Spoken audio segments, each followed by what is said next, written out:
안녕하세요. 까치살모입니다.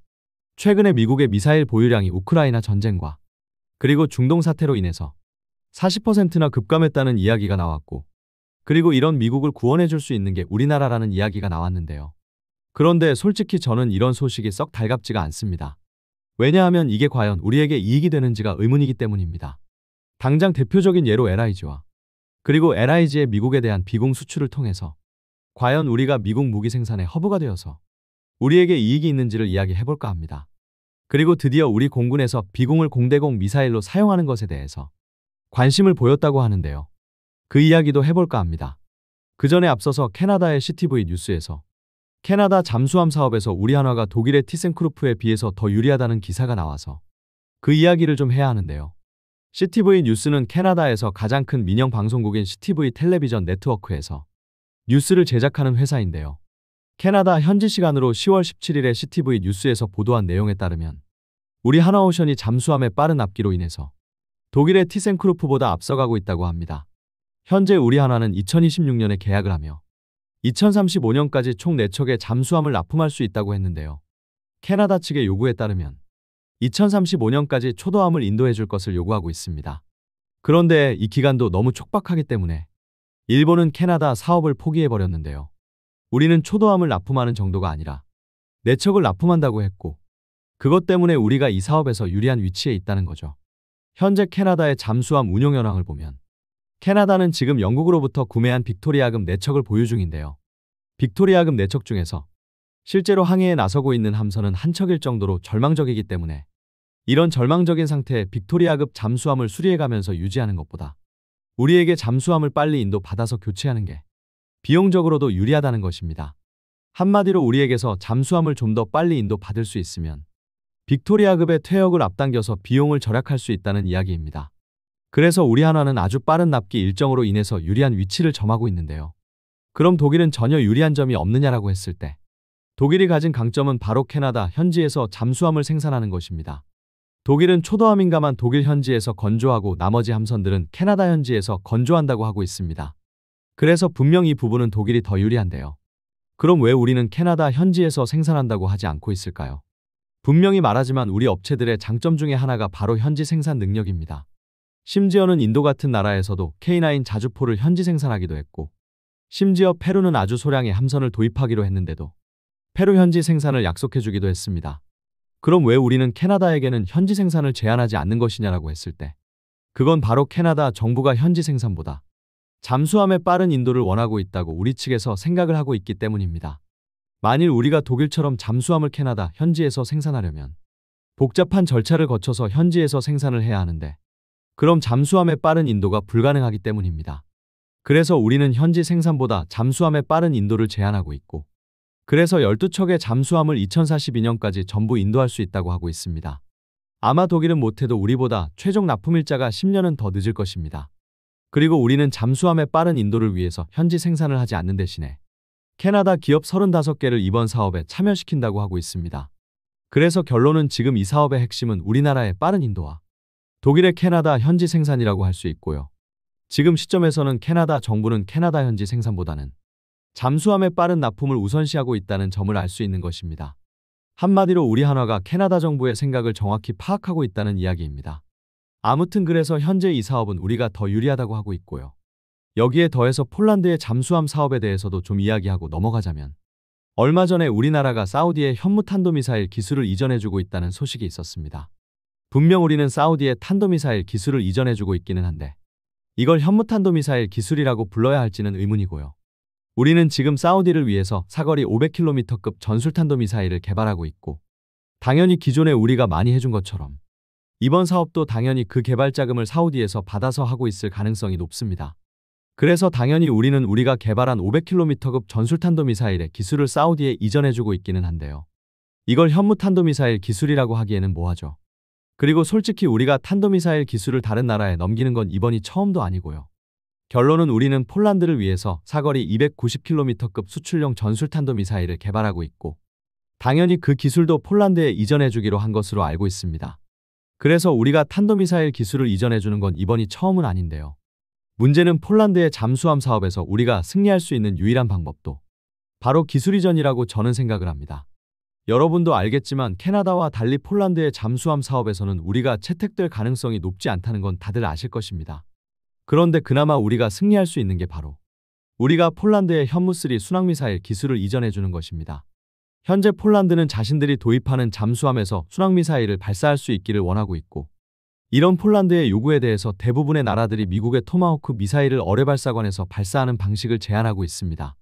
그러나 우리에게는 자체적으로 개발한 순항미사일인 현무3가 있고, 이미 우리는 이 현무3를 손원 1급에서 운용하고 있습니다. 제가 알기로는 장보고 3급에는 순항미사일은 탑재되지 않는 것으로 아는데요. 그 이유야 당연히 장보고 3급에는 SLBM이 탑재되어 있기 때문입니다. 그래서 당연히 우리는 폴란드에게 토마호크가 아닌 우리의 현무3 순항미사일을 제한할 수 있고, 무엇보다도 바로 현무3 순항미사일 기술을 폴란드에게 이전해 줄 수 있습니다. 그래서 만일 우리가 폴란드 잠수함 사업에서 그나마 희망이 있다면 바로 현무3 순항미사일 기술을 이전해 주는 것일 겁니다. 아마 폴란드가 우리의 잠수함을 선택한다면 바로 이 점 때문이겠죠. 그럼 이 이야기는 여기까지만 하고 다시 미국에 대한 미사일 수출 이야기를 해보도록 하겠습니다. 미국은 지금 우크라이나 전쟁과 그리고 중동 전쟁으로 인해서 보유한 미사일의 재고가 40% 이상 줄어든 상태이고, 그래서 지금 미국은 심각하게 전략 전술을 개편한다는 이야기가 나오고 있습니다. 미국은 앞으로 중국 견제 등 외국과의 전쟁을 대비하는 게 아닌 미국 본토를 방어하는 걸 우선시하는 것으로 전략 전술을 개편해야 할 수도 있다고 하는데요.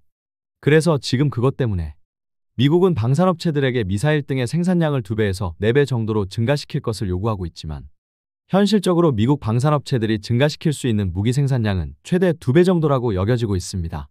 당연히 지금 미국의 무기 생산 공장들도 미국의 조선소와 비슷한 문제를 겪고 있고, 이미 숙련공의 30%가 정년이 가깝기 때문이라고 합니다.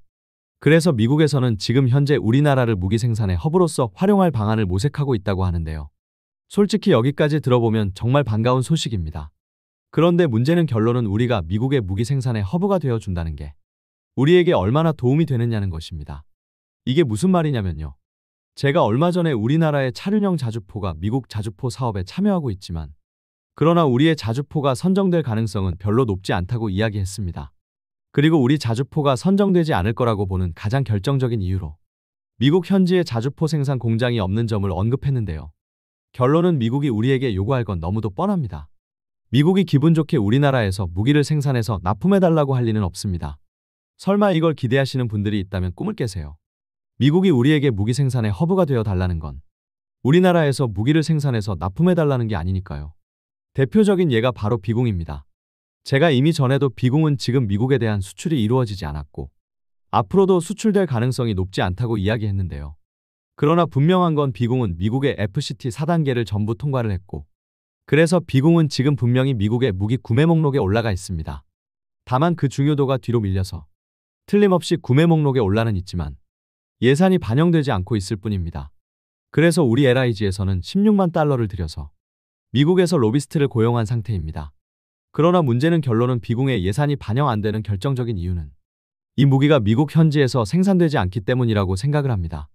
물론 미국에서 엄청나게 많은 수량을 대량 구매한다면 당연히 LIG도 미국에 공장을 세우고 미국 현지에서 비공을 생산하게 될 것입니다. 그러나 지금 당장은 LIG는 미국 현지에 미사일 생산 공장이 없고, 그래서 우리나라에서 생산을 해서 판매를 해야 하는데, 전통적으로 일이 되면 항상 미국의 구매 우선순위에서 밀릴 수밖에는 없습니다. 그래서 지금 우리가 미국에게 비공을 판매하기 위한 가장 좋은 방법은 바로 미국 현지에 비공 생산 공장을 건설하는 것입니다. 그러나 문제는 과연 우리가 미국의 무기 생산 공장을 건설해서 미국이 원하는 것처럼 무기 생산 허브의 역할을 해준다고 해서 우리에게 이익이 될 거냐는 것입니다. 대표적으로 LIG가 인수한 사족 보행 로봇 회사인 고스트 로보틱스가 있는데요. 이 회사는 LIG가 미국 진출을 위해서 3,300억이나 들여서 인수한 회사입니다. 그런데 문제는 이 회사는 지금 계속 적자에 시달리고 있습니다. 물론 각종 특허 분쟁에 휘말려서 적자를 보고 있는 면이 있지만요. 문제는 이 회사를 통해서 우리가 미국의 무기 생산 공장을 건설해서 이익을 보기 쉽지 않다는 걸 알 수 있습니다. 그리고 그 주된 원인은 역시 조선업과 마찬가지로 미국의 높은 임금과 그리고 필요한 숙련공이 부족하다는 점일 것입니다. 그래서 우리는 이 문제를 해결하지 않으면 미국의 무기 생산 공장을 건설해서 이익을 남기기가 쉽지가 않을 것입니다. 그럼 어떻게 하면 미국의 공장을 건설해서 이익을 남길 수 있을 것이냐라고 했을 때, 그래서 그 해결책으로 제가 제안하는 게 바로 AI 팩토리입니다. 이게 무슨 말이냐라고 했을 때 보통 무기를 생산한다는 건 소총탄 등 일부 무기를 빼고는 전부 소량 다품종 생산이고 그래서 자동화 생산 라인에서 생산을 하지 못하고 거의 대부분 미사일 한 발 한 발을 수작업으로 제작을 합니다. 그래서 무기 생산이라는 건 상당히 노동 집약적이고 그리고 고도의 숙련도가 필요한 사업입니다. 그리고 이게 무기의 가격을 높이는 주요 원인이기도 합니다. 당연한 게 대량 생산되는 일반 상용 자동차에 비해서 수작업으로 생산되는 고급 스포츠카가 몇 배나 더 비싼 것만 봐도 알 수 있는데요.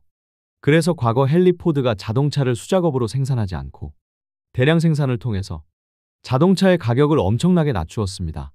그러나 무기는 지금까지는 그런 대량 생산이 힘들었던 것입니다. 그런데 AI 로봇의 발전으로 다품종의 무기를 소량 생산하는 것도 자동화가 가능해졌다는 점입니다. 대표적인 게 경북 구미시가 산업자원부와 손을 잡고 시행하는 AI 팩토리 시스템 개발 공모 사업입니다. 이 사업에는 두 개의 과제가 선정되어서 국비 지원을 받게 되었는데요. 하나는 LIG넥스원의 고신뢰성 방위 위성부품 생산을 위한 AI 자율제조 기술 개발, 그리고 또 하나는 바로 한화시스템의 첨단 방어 무기체계용 통신 및 레이더 모듈의 유연 생산을 위한 AI 자율제조 시스템 개발입니다. 이 두 사업 다 결코 대량 생산을 할 수 없는 사업들입니다. 위성의 부품과 그리고 레이더 모듈을 대량 생산을 할 만큼의 수요는 존재하지 않으니까요. 그럼에도 앞으로 미래 기술은 이런 소량 생산되는 품목에 대해서도 자동화 생산의 길을 열어주고 있는 것입니다.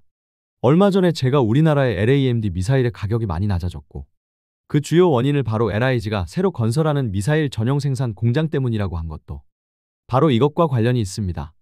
그래서 다품종을 소량 생산하는 무기 생산, 그 중에서도 특히 미사일 생산도 앞으로는 많은 인력 투입 없이 완전 자동화로 이루어질 수 있는 시대가 되었습니다. 그리고 이게 앞으로 우리나라의 무기 생산의 형태를 완전히 바꾸어 놓을 거라고 보고요. 만일 우리가 미국에 진출해서 미국 현지에서 미국이 원하는 무기를 생산한다면 바로 이 방식이 되어야 한다고 생각을 합니다. 결론은 미국에서 뭔가를 생산하고 만든다는 건 항상 고질적인 문제를 안고 있습니다. 지나치게 비싼 임금과 그리고 숙련공의 부족 문제는 우리가 미국에서 군함을 만들든 아니면 미사일을 만들든 똑같습니다. 그렇기에 우리가 미국에 진출을 해서 미국 현지에서 무기를 만들어서 이익을 남기려면 이 방법밖에는 없다고 생각이 되고요. 당연히 이 방법은 우리나라에서도 사용되어서 우리가 생산하는 무기의 가격을 대폭 낮추어 주리라 봅니다. 한마디로 말해서 과거 헨리 포드가 자동차 생산에 대량 생산 공정을 도입해서 자동차의 가격을 대폭 낮춘 것과 비슷한 변화를 무기 생산에서도 겪게 될 거라는 것입니다. 그럼 이 이야기는 여기까지 하고 비공 이야기를 좀 더 해보도록 하겠습니다. 여러분도 제가 과거에 몇 번 이야기해서 아실 텐데요. 우리의 비공은 LIG에서 생산하는 미사일인데요. 문제는 비공은 비냉각 연령상을 활용해서 북한의 공기 부양정을 공격하기 위해서 개발된 미사일입니다. 그런데 문제는 비공의 비냉각 연령상은 바다에서만 사용할 수 있고 지상에서는 사용을 할 수가 없습니다. 왜냐하면 비공의 비냉각 연령상은 해상도가 떨어지고 그리고 지상에서 발생하는 열 잡음을 제거할 수 없기 때문입니다. 그래서 비공은 바다에서만 사용할 수 있는데요. 그래서 LIG에서는 이 문제점을 해결하기 위해서 육상에서도 사용할 수 있는 비공2라는 새로운 미사일을 개발하게 됩니다. 비공2는 비공이 비냉각 열형상을 사용하는 것에 반해서 반능동 레이저 유도 방식, 그러니까 헬파이어 미사일과 동일한 유도 방식을 사용하는 미사일로, 그래서 당연히 지상에서도 사용을 할 수 있는데요. 그래서 원래는 우리 군에서도 비공2에 관심을 가지고 있었고 원래라면 올해의 정식 사업화, 그러니까 중기 계획에 포함시킨다고 했는데요. 안타깝게도 이번에 비공2의 정식 사업화가 좌절되었다고 합니다. 한마디로 우리 비공은 지금 미국에서도 그리고 우리 육군에게도 물을 먹은 셈인데요. 그런데 그나마 비공에게 아주 작은 희망이 생겼다고 합니다. 어떤 희망이냐면 바로 공군에서 비공을 공대공 미사일로 사용하는 것에 대해서 관심을 표명했다고 하는데요. 그래서 어떻게 하면 비공을 공대공용으로 사용할 수 있을지를 한번 이야기해볼까 합니다. 단순하게 생각을 했을 때 비공은 열형상 방식이고 그래서 일반적인 적외선 미사일처럼 공중의 목표도 아주 쉽게 포착하고 요격할 수 있을 것 같은데요. 문제는 그게 쉽지가 않습니다. 비공을 공중에서 사용하려면 하방 공격은 불가능하고요. 상방 공격만 가능합니다. 쉽게 이야기해서 위에서 아래로 쏘지는 못하고 아래에서 위로만 쏠 수가 있다는 것입니다. 왜 그러냐면 비공은 열잡음 때문에 육상에서는 사용할 수 없다고 제가 이야기했는데요. 공중 목표를 공격할 때도 목표 뒤쪽에 육상이 존재하면 열잡음 때문에 목표를 포착하지 못하기 때문입니다. 그래서 지면이 목표 뒤쪽에 있어서는 안 되고 그래서 아래에서 위로만 발사가 가능한 것입니다. 그럼 이 문제를 해결할 방법이 없느냐라고 했을 때 생각보다 간단하게 해결할 수 있습니다. 우선 미국도 지금 70mm 유도 로켓을 공대 공용으로 사용 중이지만요. 미국의 70mm 유도 로켓은 반능동 레이저 유도 방식이고, 그래서 미사일이 목표에 명중할 때까지 레이저를 계속 목표에 조준하고 있어야 합니다. 그래서 속도가 빠른 목표에는 사용할 수 없고, 미국에서도 프로펠러 무인기에만 70mm 유도 로켓을 사용하고 있습니다. 그래서 미국에서도 비냉각 방식의 열영상 시커를 가진 70mm 유도 로켓을 개발한다고 하는데요. 문제는 이미 열영상을 가지고 있는 비공도 열 잡음 때문에 지상 목표나 공중 목표에 대해서도 위에서 아래로 사격하는 게 불가능한데, 미국은 이 문제를 어떻게 해결할 거냐는 것입니다. 그런데 그 해결책은 이미 LIG에서 개발이 끝난 상태입니다. 이게 오래전부터 개발이 된 건데요. 그 계보를 전부 이야기하면, 내용이 길어지니 가장 핵심이 되는 것만 이야기하면요. 바로 LIG에서 UAE를 위해서 개발한 수출용 대전차 미사일에 비공의 문제점을 해결할 모든 기술이 포함되어 있습니다. 우선 LIG가 개발한 이 수출용 대전차 미사일은 비냉각 시커를 사용해서 가격이 아주 저렴하고, 천검은 물론 보병용인 현공 대전차 미사일보다도 가격이 저렴하다고 합니다. 이렇게 가격이 낮아지는 게 가능했던 이유가 이 미사일은 현공이나 천검처럼 시커로 고가의 냉각형 열영상이 아닌 비냉각 열영상을 사용해서인데요. 그러면 어떻게 이 미사일은 비냉각 열영상을 사용하고도 비공처럼 열잡음 문제 없이 지상에서도 사용할 수 있냐고 할 수 있는데요. 제가 전에 이 미사일을 설명할 때는 좀 더 해상도가 개선된 신형 비냉각 열영상을 사용했을 거라고 이야기한 적이 있는데요. 문제는 해상도가 개선된 신형 비냉각 열영상도 냉각형 열영상보다는 저렴하지만 기존의 비공에 사용되는 비냉각 열영상보다는 비싸다고 합니다. 그래서 수출형 대전차 미사일에는 새로운 비냉각 열영상은 사용되지 않았고요. 비공과 똑같은 해상도의 비냉각 열영상이 사용되었습니다. 그 대신 좀 더 개선된 비행 프로그램과 그리고 아주 약간 성능이 향상된 관성계를 사용하고 있다고 합니다. 그래서 미사일 자체가 좀 더 정확하게 자신의 위치를 알 수 있고, 그리고 개선된 비행 프로그램으로 열 잡음에도 좀 더 잘 대응을 할 수 있다고 합니다. 그로 인해서 수출형 대전차 미사일은 아주 저렴한 시커를 사용하고도 충분히 적 전차를 공격할 수 있는 것입니다. 그래서 바로 이 수출형 대전차 미사일의 프로그램과 항법 장치를 비공에 그대로 사용하면 비공으로도 지상의 목표는 물론 공중의 무인기도 얼마든지 공격을 할 수 있습니다. 한마디로 말해서 관성계를 바꾸고 프로그램만 변경하면 되기 때문에 엄청나게 큰 개조 비용도 들어가지 않습니다.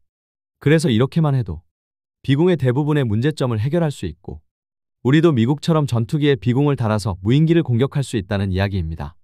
드디어 공군이 비공을 공대공용으로 사용하는 데 관심을 표명했고, 공군과 LIG가 앞으로 어떻게 공대공 비공을 개발할지 논의를 할 것이고, 아마 공대공 비공은 수출용 대전차 미사일의 기술을 사용하면 그리 어렵지 않게 개발될 거라고 저는 보고 있습니다. 그리 되면 우리의 비공 개량형이 미국에서 개발하는 비냉각 열영상 방식의 70mm 유도 로켓보다 더 빨리 세상에 나올 수도 있을 거라고 보고요. 그럼 우리 공군에게 채택되어서 무인기 요격용으로 사용되는 건 물론 지상 목표도 공격할 수 있는 다목적성도 생기게 되고, 그럼 굳이 반능동 레이저 유도 방식의 비공2도 필요 없어질 거라고 봅니다. 무엇보다도 미국에서 70mm 유도 로켓을 엄청나게 많은 제약을 가지고 있음에도 무인기 요격용으로 사용하는 이유는 역시 그 가격이 저렴하기 때문입니다. 들리는 이야기에 따르면 적국이 사용하는 무인기보다 가격이 저렴한 요격수단은 70mm 유도 로켓이 유일하다고 합니다. 그러나 분명 반능동 레이저 유도 방식의 로켓은 정말 많은 제약이 있고, 그래서 우리가 열영상 시커 방식의 70mm 유도 로켓을 개발한다는 미국보다 개선된 비공을 먼저 선보인다면 충분히 많은 나라에도 수출할 수 있을 것입니다. 분명한 건 무인기를 요격할 수단은 지금도 얼마든지 많이 있습니다. 그러나 문제는 지금 존재하는 대부분의 요격수단들이 적군이 보내는 무인기보다 비싸다는 점입니다. 그래서 좀 더 저렴한 무인기 요격용 공대공 미사일은 우리나라는 물론 전 세계 모든 나라가 원하고 있다는 점에서 빨리 우리의 개선된 비공이 나와주기를 기대합니다. 그리고 이런 무기의 가격을 앞으로 더 많이 낮추어 줄 수 있는 방법이 AI 팩토리라고 생각을 합니다. 어떤가요, 여러분? 과연 공군이 공대공 비공의 소요를 정말로 요구할까요? 이상 영상 봐주셔서 감사합니다.